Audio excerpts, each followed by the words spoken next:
Thank you for joining us today in Jennifer Schaus and Associates complimentary webinar series. We're coming to you live from Washington, D.C. today.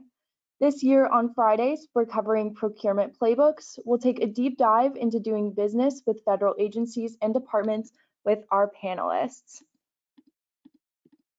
And then on Wednesdays at 12 p.m. Eastern, we'll cover the FAR supplements or procurement regulations for the agencies and departments. Fridays, we'll cover the business development and marketing aspects of the same agency and departments. The full schedule, the sign-up links, and the recordings are on our website. And here's just a look at what we've covered so far in our Wednesday series. As you can see, we'll be finishing up with the Veterans Administration. And then here's a look at our Friday playbooks. Please note our summer soiree for U.S. federal contractors has been moved from June 20th to Monday, July 18th. Again, the new date is Monday, July 18th. If you've registered before June 16th and need a refund, please email us at hello@jenniferschaus.com. Anyone can register as an attendee. We also have corporate sponsorships available and are expecting 100 to 200 federal contractors. The registration link is on our website under the Events tab, or you can find it in my auto signature when I send out the recording from today's webinar. Government agencies and sponsors will be announced as they confirm. We hope to see you all on Monday, July 18th. And now we'd like to take a moment to thank our sponsors. First, Virginia PTAC. Virginia PTAC at GMU offers free one-on-one counseling to firms in Virginia on federal, state, and local procurement topics. Online resources and group trainings are free with no restriction on business location. If you're interested in learning more, please use the links provided to explore what PTACs can offer. Next, we'd like to thank the Federal Business Council. The FBC creates and manages virtual and in-person meetings and events to connect appropriate industry and government thought leaders, product providers, and solutions with government programs that use them. The FBC works with mission-specific programs for a variety of agencies to connect government and industry in the form of in-person and virtual conferences, training events, policy dialogue, and outreach. Over the last 40+ years, the FBC has become a comprehensive resource for connecting industry and the federal government. Next, we'd like to thank Gov White Papers. Finding a reliable online source for keeping up with the latest government tech trends and regulations can be overwhelming and time-consuming. Gov White Papers is a free and easy-to-use resource for the public sector and supporting industries to find and share government and military-related content, saving you time. Topics include U.S. economy, workforce, cybersecurity, AI, and much more. Gain peace of mind understanding trends and technologies to modernize and run your organization efficiently while streamlining technology adoption. Claim your free membership on govwhitepapers.com today to access thousands of government and military ebooks, white papers, infographics, and case studies with fresh content added daily. Lastly, we'd like to thank Dastin. Dastin is an IT and cloud solutions provider working with corporations, the military, and government agencies to lower their costs, increase scalability, and improve operational efficiency and meet compliance regulations using targeted cloud-based solutions.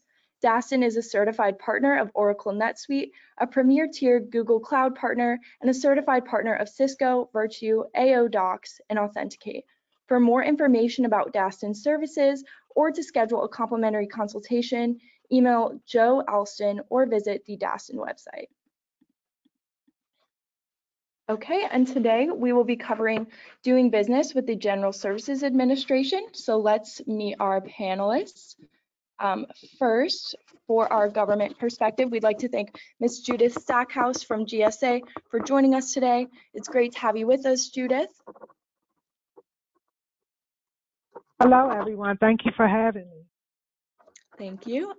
And next, for the data perspective, we want to thank our friends from FedMine, Ms. Archiza Meehan. Great to have you with us, Archiza. It's always a pleasure to be here, and I look forward to today's playbook. All right. And with that, we're going to take a look from the inside perspective. Judith, I'm going to put myself on mute, and the floor is all of yours. Just let me know when you'd like me to advance the slides. Thank you very much. First, I'd like to start by just introducing myself.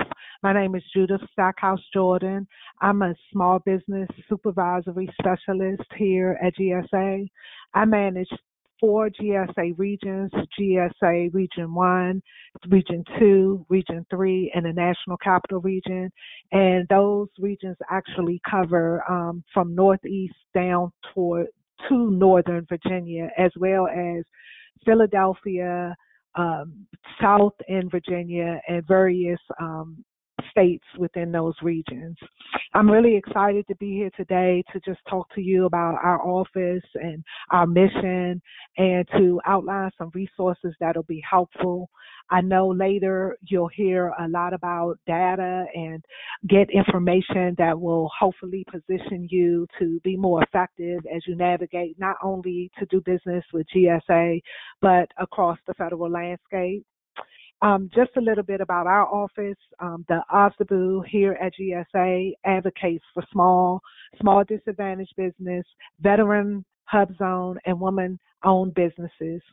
OSDBU has nationwide responsibility for GSA small business programs and promotes increased access to GSA nationwide procurement opportunities.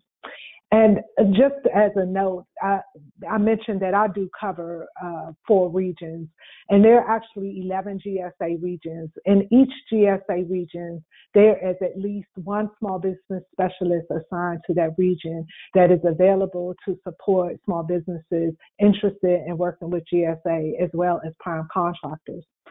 OSDBU engages in activities that make it possible for the small business community to do business with GSA and the federal government. One important thing to note about GSA, we're a very unique agency in a sense because we actually purchase goods and services for other federal agencies. Our main mission is to provide acquisition support so that our other federal agencies can focus on their individual missions. So the GSA OSDBU plays a really huge role because we do our best to make sure that you have information not only to do business with GSA, but other federal agencies. Internally, we work with the acquisition workforce to ensure that small businesses are considered in acquisition planning. And we actually review documents as well as participate in the acquisition planning process to ensure that not only that the contracting staff is doing their due diligence to identify small businesses that could provide the goods and services that GSA and our customer agencies purchase, but also to ensure that they are aware of small businesses that are out there, that our OSDBU team meets from day to day and from event to event. There are 2 links on the screen. One is to the Gsa.gov office. As I mentioned, I know you'll hear a lot about data later, and there's also some other great information that will be presented. But I would encourage you, any agency that you're looking to do business with, you should always understand what their mission is, what their goals are, and be able to interpret that from your business standpoint to understand how you might be able to offer services. So the first link at gsa.gov is a broad window into everything that GSA does. I will tell you, I like to say that GSA does everything for the federal workforce. We clothe them, we feed them through our cafeteria services or through our meals that we that we sell through our GSA Schedules program. We also provide real estate to house our federal customers. We provide construction services to maintain those buildings. We're actually the largest real estate organization in the country. Well, we have the largest real estate portfolio in the country. So there's a lot of information, and just to direct you in the right way, if you provide services that fall under the GSA schedule, or under a GWAC, then the Federal Acquisition Service is really the business unit or the service area that you want to initially focus your research on. If you provide facility services, construction-related services, or you offer real estate, you will want to focus on the PDF side of the house. That second link is to the Office of Small Business website, the OSBU website. I really encourage you to access that link. At that link, we have one-page documents that help you navigate through various scenarios that you undertake pursuing work in the federal market. There's also standing videos that are available so that you can, at a glance and repetitively, if necessary, learn about opportunities here at GSA and our different programs. We also have links to our small business specialists on that page, as well as other resources to support your pursuit of federal contracts. Next slide, please. So I want to talk a little bit about the forecast. I talked about marketing and I talked about what GSA buys, but one of the best ways to enter into a federal market and be able to make a connection with either an eligible person or a buyer is to be able to really not only explain to them through verbal communication or through your capability statement of what you do, also to be able to identify opportunities that you can point to say, I've done this type of work before, and here is the innovation or the success I had with it. And I say that in the context of the forecast because you want to go to our forecast of contracting opportunities to determine what we are forecasting to buy. I know that historically, some individuals perceive the forecast as an afterthought or maybe not the best resource when you compare it to SAM.gov, or even with some of the, data resources that are even be presented here today. But I would encourage you to visit GSA's forecast of contracting opportunities if you have not.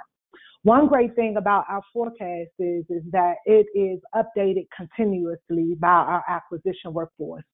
Where in the past there would be a forecast call quarterly, the acquisition workforce here at GSA has access to update the forecast at any time daily, and the updates take place overnight. In addition to the GSA forecast housing information for GSA, we also have information for 4 other customer agencies right now.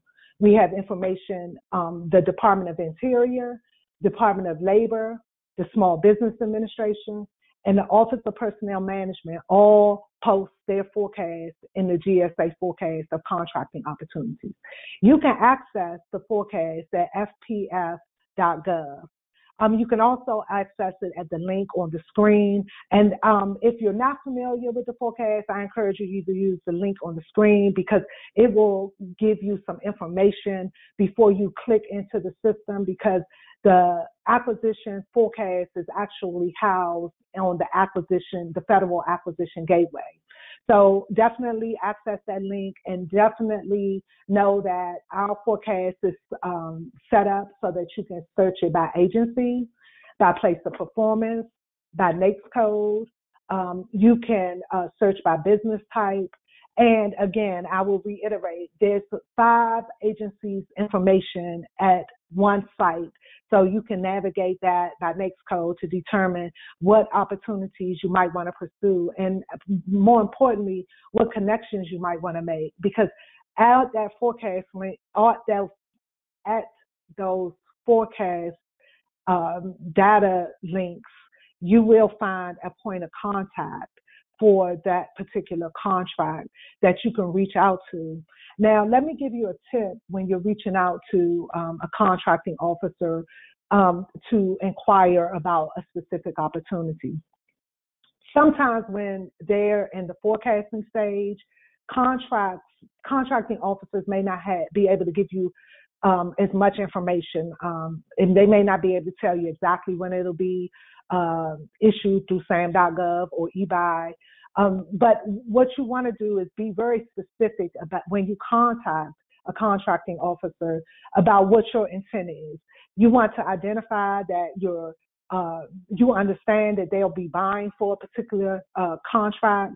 You want to outline very briefly that you've done that type of work and whatever differentiator you want to highlight.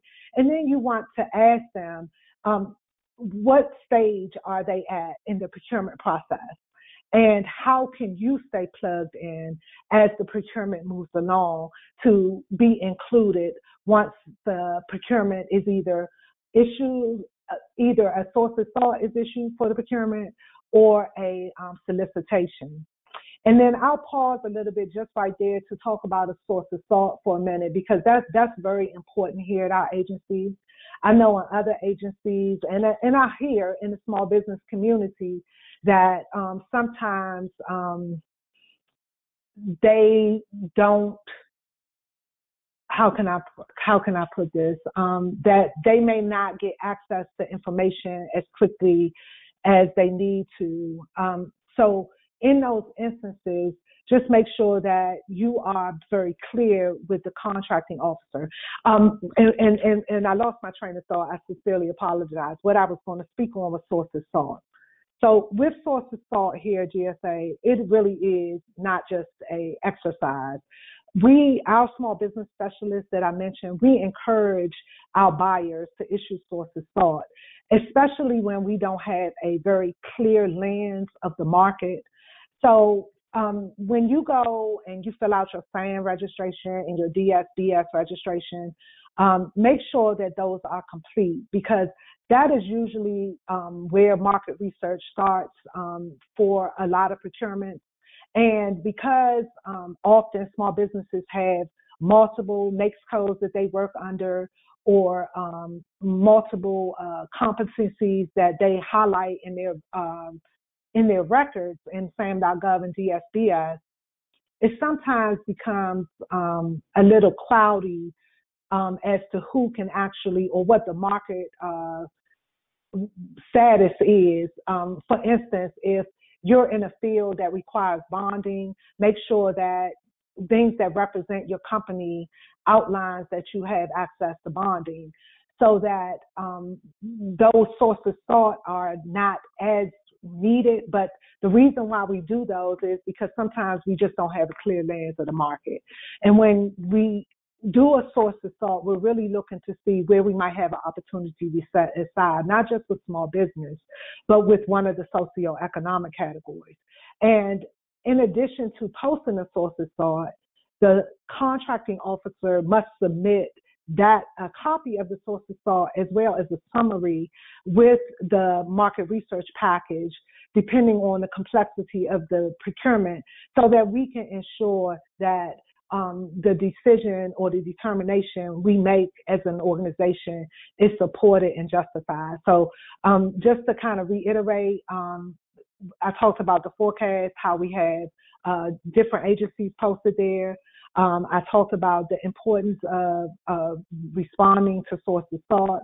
I mentioned SAM.gov and eBuy. And what I will say is with eBuy, to be clear, if you are not a GSA scheduled contract holder, you cannot access eBuy.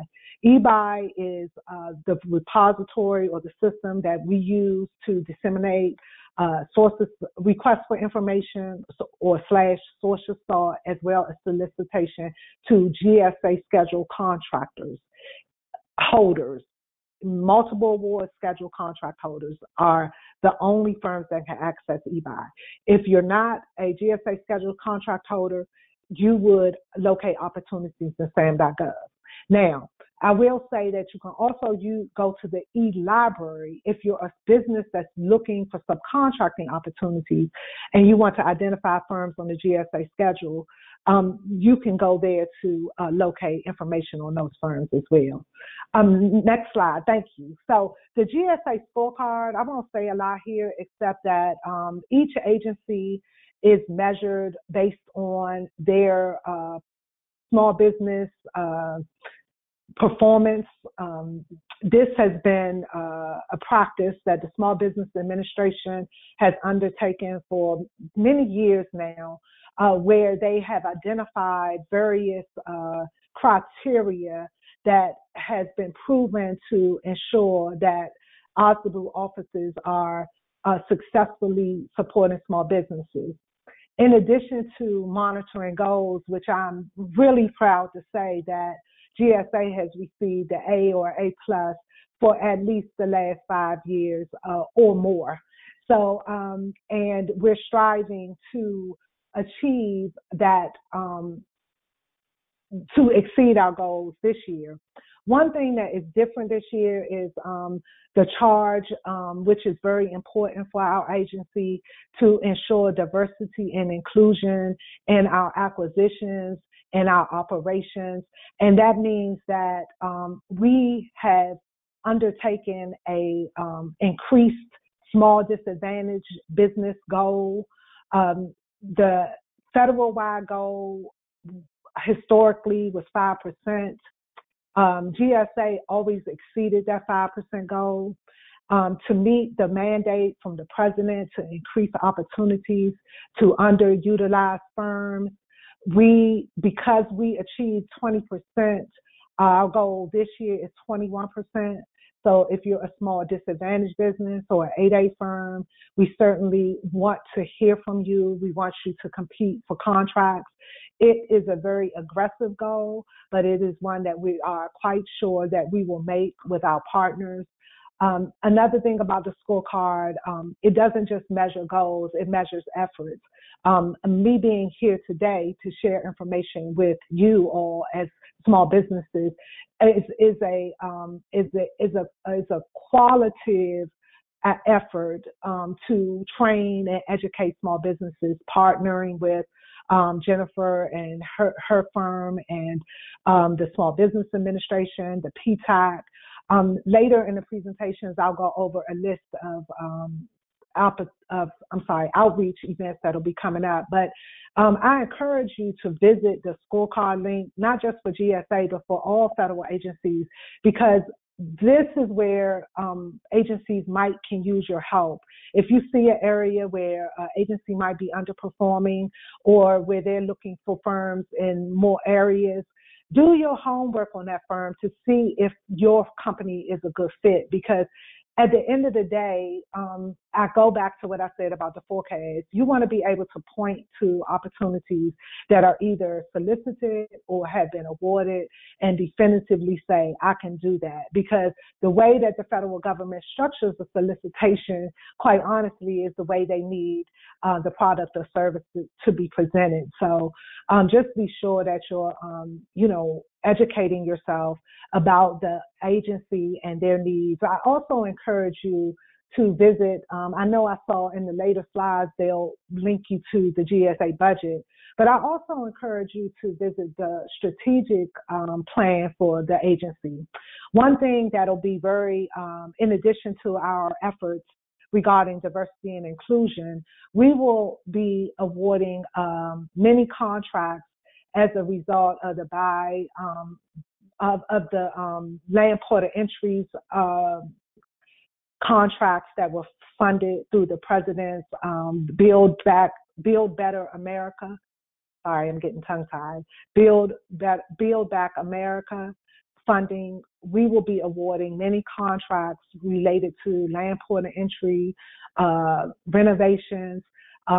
We will be awarding contracts for electric vehicles.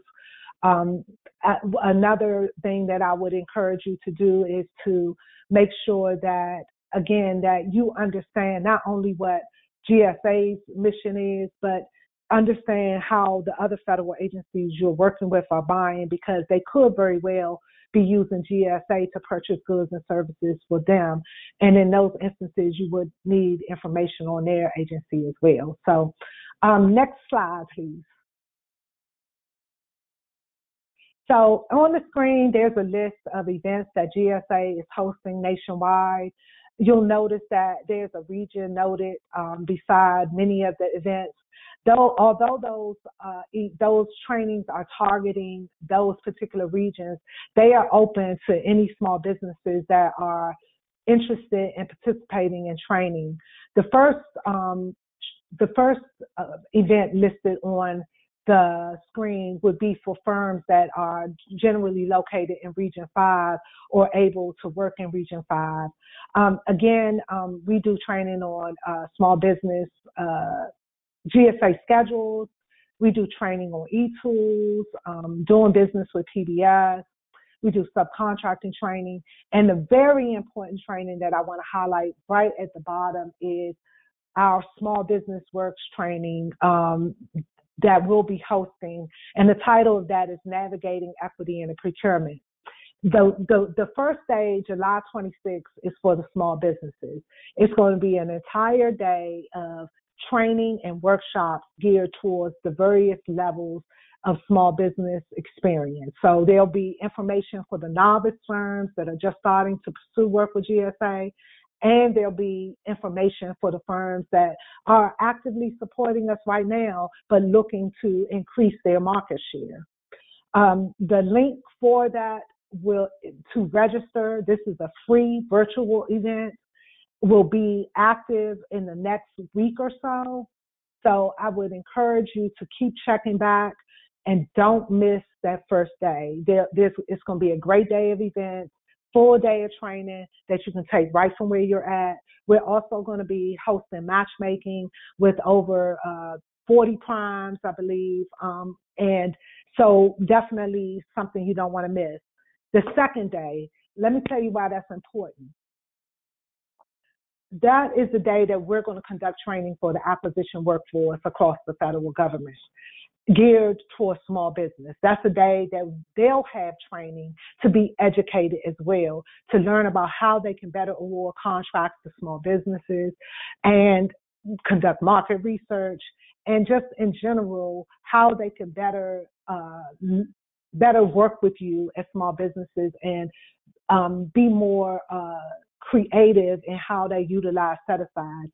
It's an entire day of training for them as well. And that is not only to help them, but to help you all, because the more educated they are, the better they'll be able to assess the market and make those determinations to do those socioeconomic set-asides when appropriate. Next slide, please. So marketing to the federal government, I think I've hit on tidbits throughout, but this is pretty much it in a nutshell. You got to make sure that you understand what product or service you're offering. I'll give an example. One time I met a woman who was selling a product, and she was so intensely convinced that the government has to buy what she sold because it supported a NASA project, one of the spaceships, whatever the product was, they had to have it to build a spaceship. And she kept trying to market directly to the federal government. And, you know, I told her, I said, it's highly unlikely that NASA buys that product directly from the vendor. It's included in whatever the part is associated with. Whoever the prime is selling that is likely the person that's selling your part to the federal government.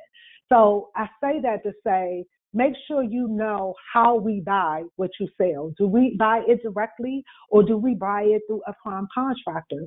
And knowing who your competitors are as a small business is important, especially if you're in one of those socioeconomic firms. Because remember, I mentioned, look, we're trying to award to women-owned small business. We're trying to award to service disabled veteran-owned small businesses. But if there's not enough if there's not enough firms offering the services that we can identify that would be potential competitors, then we really can't take the risk to set aside a contract. So if you know that you're in an area that might be underrepresented Make sure that you know who your competitors are, and in some instances, also encourage them to respond to sources sought so that we can get healthy competitions for socioeconomics. Also, develop a data-driven plan to find opportunities. I know that the rest of this presentation is going to be all about data. What I will say about that is data can sometimes be overwhelming, so you really want to keep it simple to start. You want to identify, again, who buys what I sell? How often do they purchase it? Do they buy it at the capacity level that I'm able to provide it? So all of the data that you get preliminary will give you an insight as to if you need to deep dive into that agency, because the reality is that sometimes they just may not be buying what you sell. So be very strategic. Don't try to pursue too many agencies at one time. I would say, maybe identify 3 or 4 that you might want to market to. Make sure that you make your first introduction into the agency, the Gsa Gov Office, because even if you're a seasoned contractor, because they can give you the specifics about the agencies, they can identify nuances, they can also tell you who the players are and identify any opportunities to connect through outreach events with the players. For the data that's available, I mentioned following the strategic plan. Linked at the bottom of this slide is actually the link to one of our one-page sheets that will give you more information about marketing to the federal government. In addition to when you consider marketing GSA, and I've said this before, also remember that we purchase for other federal agencies. So that's another reason why you want to connect with the Gsa Gov Office, because you want to be able to say, how much do you all buy from the GSA schedule in my service industry? How much do you use the GSA assisted acquisition services to execute your contracts? So under the Federal Acquisition Service is the Assisted Acquisition Service. And though that is the area that I mentioned, similar to FedSim, if you're in the IT community, that actually will capture a requirement from a federal agency and execute the various stages of contract award and sometimes contract monitoring after award. So again, not to get too technical and dive too deep, but you want to make sure you know how the agency is buying what you sell. You want to make sure you attend outreach events. I want to tell you about a tool here at GSA besides our forecast. That is our Interact page. Our Interact page will be updated on Tuesday the 21st. So if you're actually signed up for the GSA Interact page, that login will be changing, but let me tell you what it is.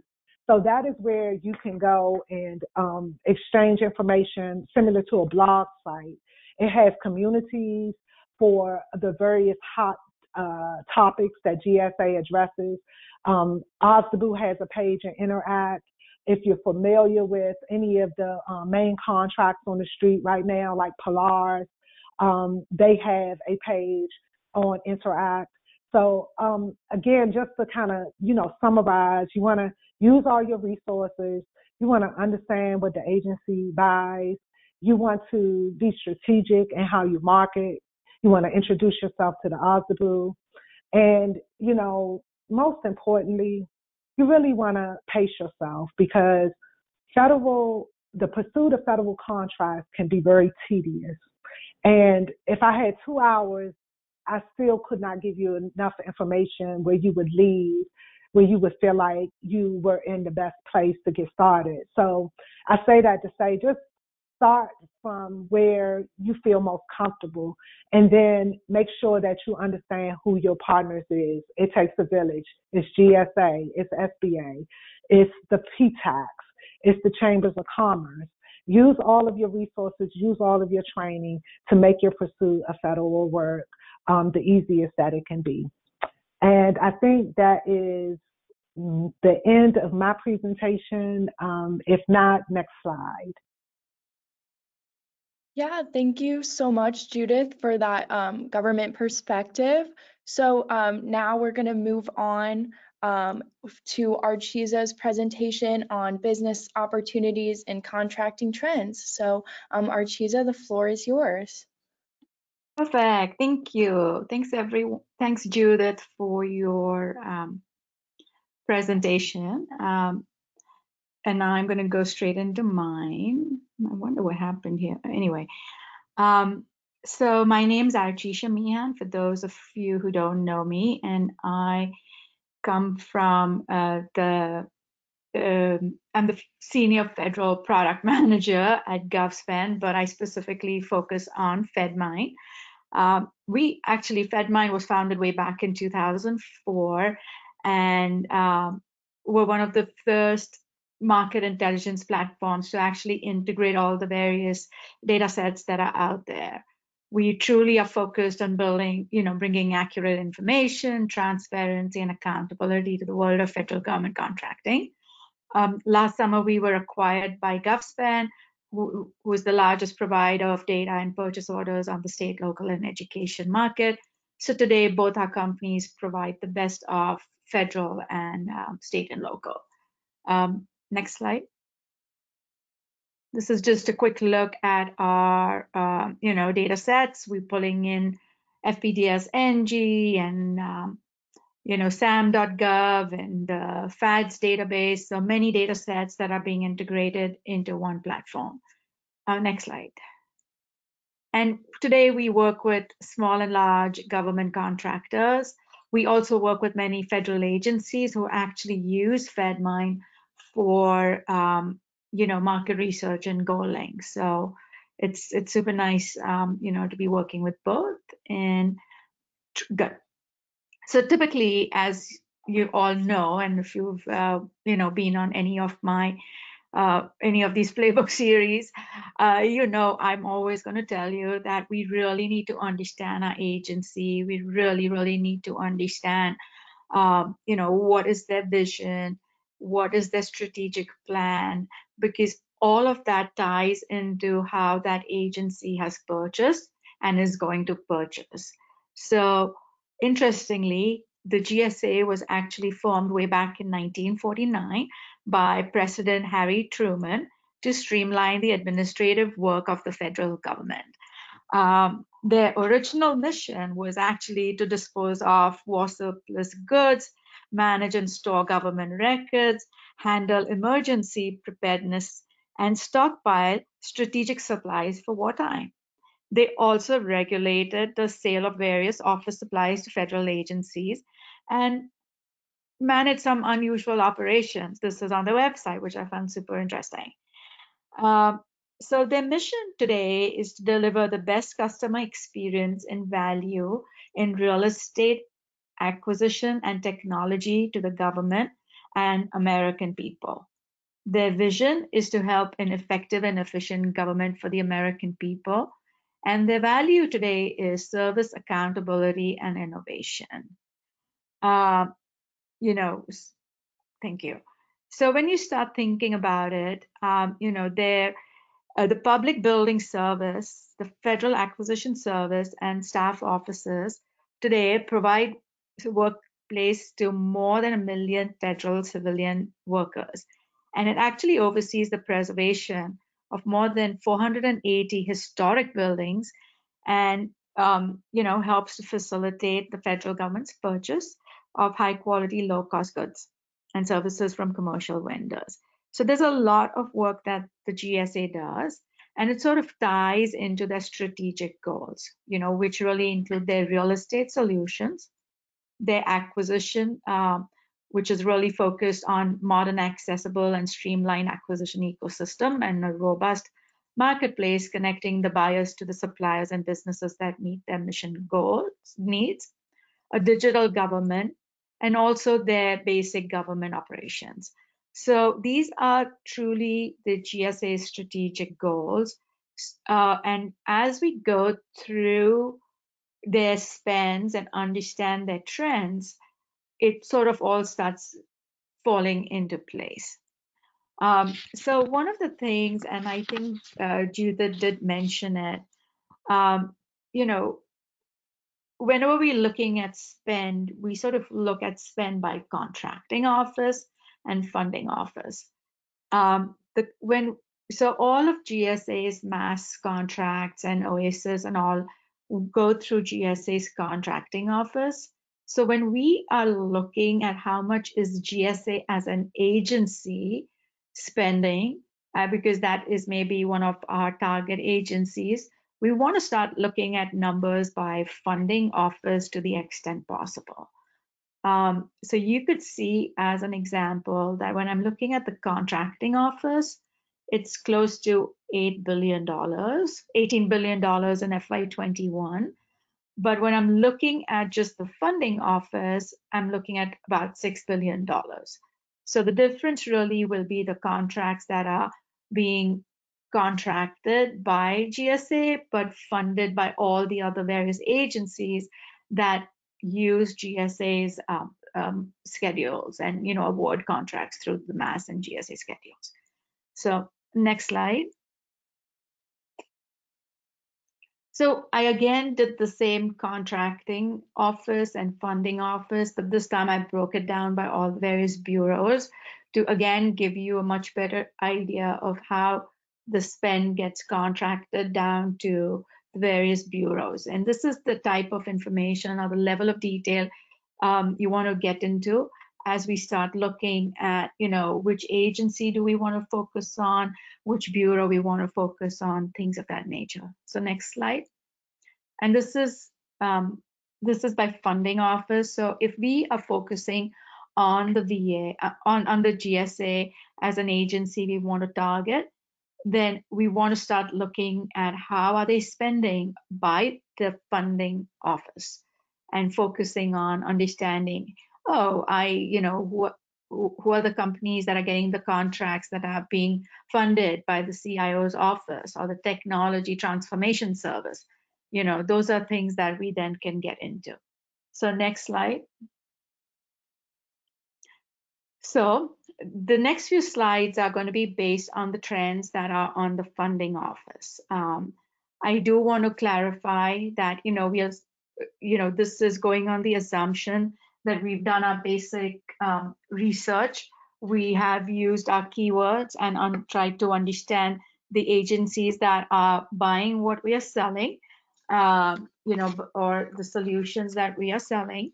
And we are looking now at our next step down, which is doing more of an agency in-depth analysis of having, and now we're going to do more understanding of how is the GSA buying.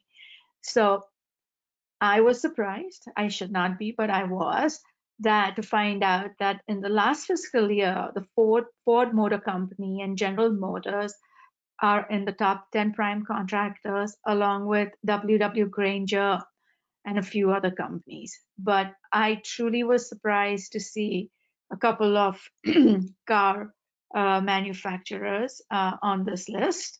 But, the next slide, it sort of ties in with, again, what the GSA does. So we always want to keep in mind, what is that agency doing?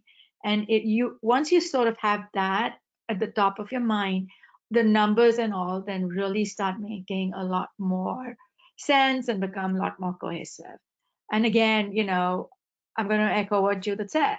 Data can be overwhelming. Our job is to make it simple and present it and allow you to do what you need to do in a quick, easy manner so that you can use the data to deliver the knowledge that you need to make the decisions that help your business. Having said that, let's look at your top NAICS codes. Again, a lot of commercial and institutional building construction, facility support, janitorial support, and then of course you have your automobile manufacturing, computer-related services. Ties in truly with what the GSA says they do, managing the buildings, construction, and office space, things like that. So ties in really, really well. I always like to look at Psc codes because the PSC codes sort of tie into all the various categories that GSA has. So understanding the PSC codes for your solutions also gets to be very, very helpful as you start moving towards the category management initiatives that are in place. So next slide. In terms of contracts that were awarded as small business contracts, GSA actually has done really well with more than 40% going as small business contracts. This is where the contracting officers' size determination comes into place. Next slide. When we look at the NAICS codes, again, you will see some of the similar ones, but this is where you might see a little bit more in terms of, construction and facility support services and computer and administrative services. And always keep in mind, what are your PSC codes that are being used. So next slide. In terms of your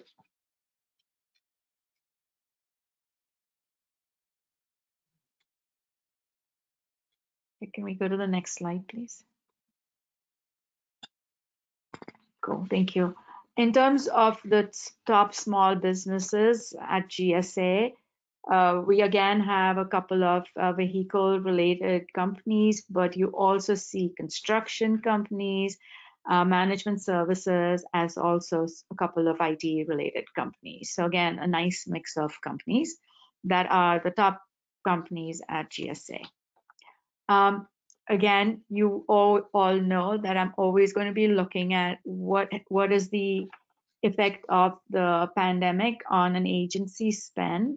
And you could see that, if I'm looking by funding office, about 40 million was awarded by GSA under the National Interest Action Code of COVID-19 to about 276 companies. Of this, about 51% of the work was done as small business. And, the NAICS codes used included janitorial services, facility support services, and administrative services. So next slide.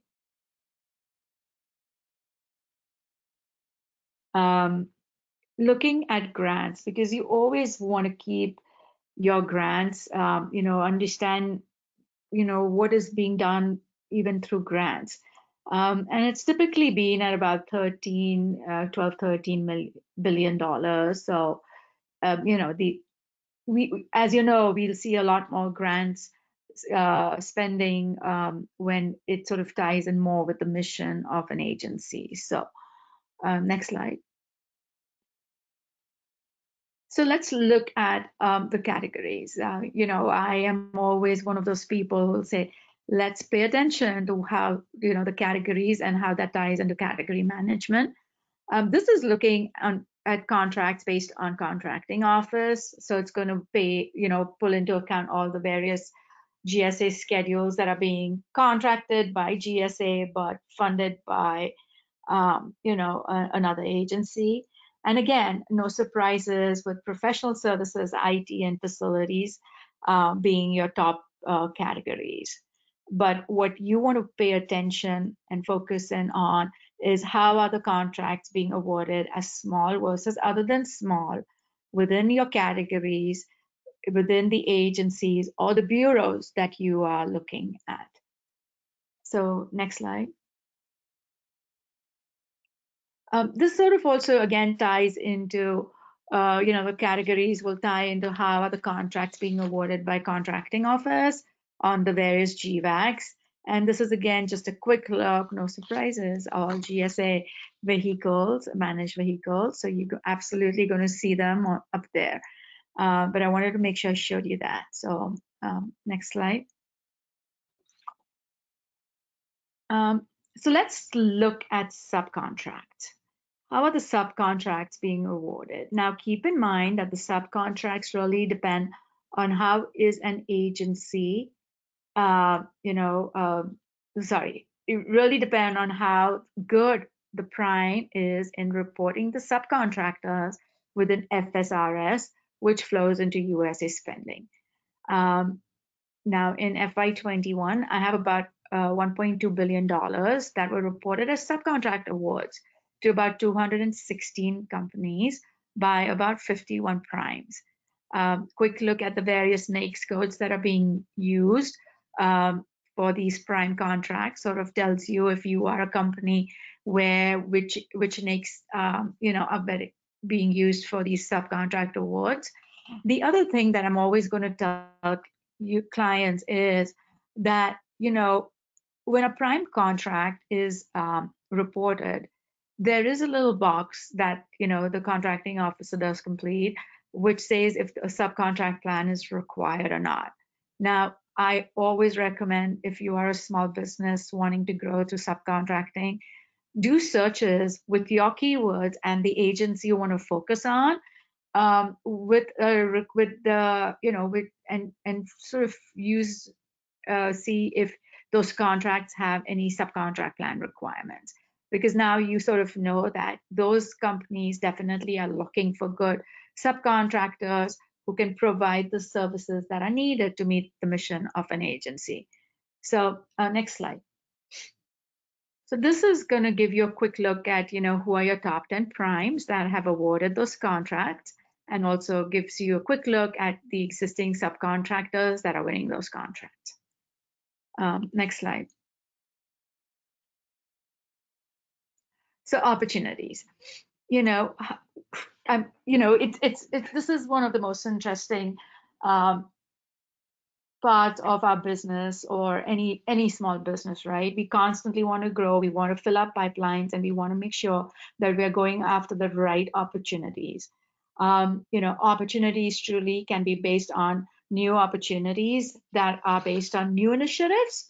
And that really depends on the administrative initiatives. It depends on the budget, the funding, things like that. The other thing opportunities really are based off the contracts that are expiring, and this is really more true for services, janitorial services, computer-related services, support services that are going to be needed. So how do you get that information? Of course, looking at all your budget and program information. I do like looking at budgets these days, ever since I've started doing the Playbook series, because I am finding some agencies have such great information in their budgets that truly help a small business or a large business in understanding, planning, focusing their resources to make sure that they are possible when those budgeted opportunities come out. Where do the other thing is always looking at pre-solicitations and source of sort notices that are being released at sam.gov at the agency level, and then creating those expiring contract searches. Use tools, use sam.gov, whatever you're most comfortable with, but I believe creating expiring contract searches based on your keywords, possibly if you are on any of the vehicles, look for contracts that are expiring on that vehicle. Or if you are on 8A Stars 2, look for contracts. If you're on 8A Stars 3, look for contracts that are expiring on 8A Stars 2. Use this not only to understand, what could possibly be expiring, but also use it possibly if it fits in with your business plans of creating teaming arrangements or creating those subprime relationships. And again, you've heard me say this many times, using keywords is super important. We want to be focused. We want to be able to, not be all over the place. That's one of the things I'm always trying to make sure we do. So next slide. One of the other things, especially if you're in the IT world, is to look at your Exhibit 53s. These are your major investments that an agency has budgeted for year over year. And you have the ability to go in and look at more details. This is just looking at GSA's Exhibit 53, and you could see the FY22 IT spend. So next slide. A part of Exhibit 53s is your Exhibit 300. I personally love Exhibit 300s just because it gives you so much more information, tells you how the IT projects status, whether how's it performing, whether it's yellow, red, or green, tells you who the program manager is. So there's a lot of key good information within these Exhibit 300s too. Next slide. So, so we just talked about the opportunities include, looking at your budget, looking at your Exhibit 53s and 300s. But now let's look at contracts that are expiring over the next 12 months, 24 months, however you want to look at it. This search is based off contracting office and not funding office. But based off that, you could see about $12 billion are expiring in the next 12 months. Again, when you are using the data that's out there, you want to use keywords, you want to add on NAICS codes if you want to add on Psc codes. Go as narrow as you want to make sure that you are focused, because we all have limited resources and we want to really make sure we are doing the right things. This is just a quick look at your top contracts that are expiring in the next 12 months. Again, we can see computers, construction, and motor cars right there. So again, things are always going to tie in with the agency's mission, how it's acquiring things, what are the trends, and it's going to sort of lead into what's expiring. Next slide, please.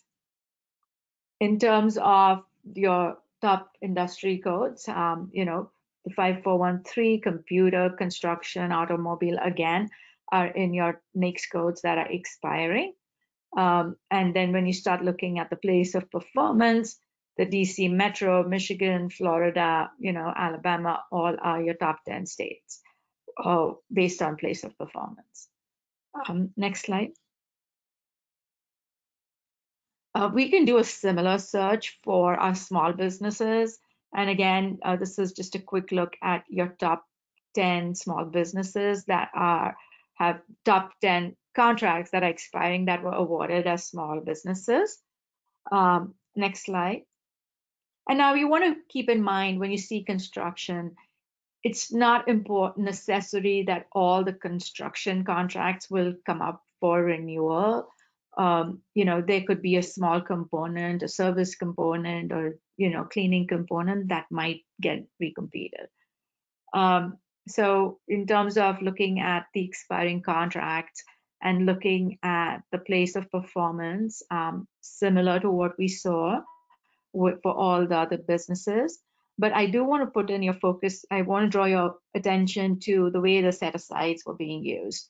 You have your small business set-asides, you have 8A sole sources, SGB or SP sole sources, so you see a pretty nice mix of sole sources that are being used as a type of set-aside. So next slide.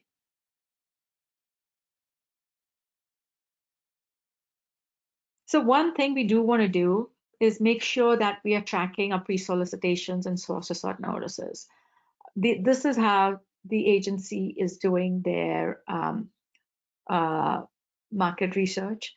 They're trying to get notifications if someone has a unique solution, or just understanding who are the companies that are out there that can do the type of work that they need and can do it correctly. And so always respond to your source sort and pre-solicitations.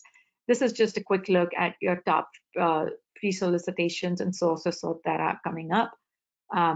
Create searches for your industry days and things like that will allow you to go and understand more about an opportunity that could be coming out. So again, save these searches, use your keywords, use your NAICS codes, always have a catch-all search in place, just making sure you all have one, whatever you guys use. So next slide.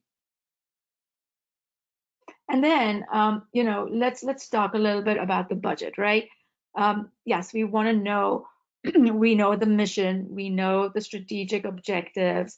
Some agencies have very good strategic plans in place. And then we want to always make sure we're looking at the budget to understand either what's being budgeted for the current year or what's coming up for next year. And truly, the idea for going through and understanding the agency, based on your business needs is really helpful, because when you go to meet, the Office of Small Business, or you go to a networking event or a matchmaking event, you want to go in focused, know the types of works you're really trying to get. And that sort of allows for a dialogue. I'm always going to say that, the ultimate objective is to make sure that we're providing the right a solution to the agency. Our certifications and our small business status or our GSA schedule help from the contracting side, but ultimately it is making sure that what we are proposing or the service that we can do is going to help solve an agency's existing need. And that's why we sort of are diving into understanding an agency. I do have the link to the budget, but when I had a quick overview, it felt that the biggest, they are focusing on modernizing the IT systems. They are also looking at doing major electrifying, I don't know if that's the right word, their federal fleet, which sort of then ties into all the spending we just saw on the motor vehicles. They also are moving towards 100% renewable energy in GSA-owned businesses. GSA-owned buildings, again, ties in with what the administration's objectives are. And, so would highly recommend that, take a peek at the budgets, take a look at the strategic plans, but only once you've really felt that there is a need for what you do within the agency you are really studying. I hope this is helpful. Again, I know the slides will be shared, but feel free to email me if you have any questions or you need, I'm here to help us all grow the small businesses. So thank you.